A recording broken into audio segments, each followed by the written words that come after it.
2020. DM saw the world in a new way. But this was before the world changed. That's what's really interesting to me. To start off 2020, if you remember, back in 2009, Divine Masculine was very upset that they were about to start their new decade off in such dire straits.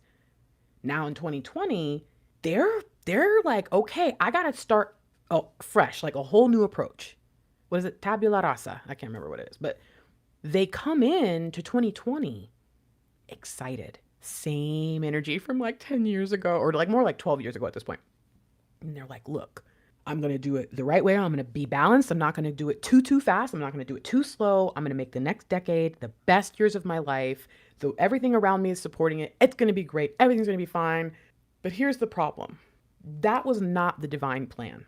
And so what happened that year to start it off was that there were some small mistakes that they used to ignore that divine kind of kept right front and center. And so they were really focusing on themselves. They were really putting in a lot of effort to try to fix this stuff. And it was to help them see the truth, to help them choose the right path. And so as they reflected on the last decade and that, kind of had some mixed feelings, to say the least, I can tell you right here, they did not want to feel the way they felt that day, right? Like January 1st, 2020, 10 years from in the future.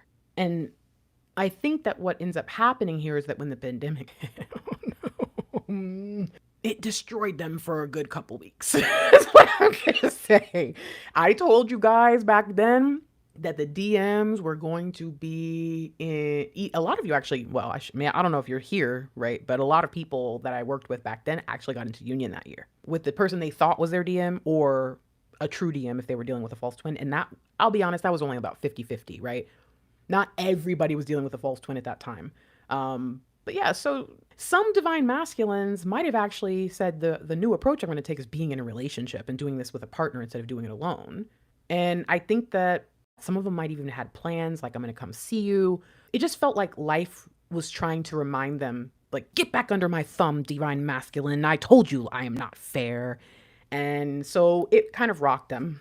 And I'll be honest, for some of them that wasn't cool and they stood up and that's how they got into union, But for others, they couldn't. Because, this was, for many of them, this would be the first year of their lives where they even considered someone else's feelings and someone else's life in their big plans. And so this is an interesting time. I think the energies could be represented by justice and probably the moon.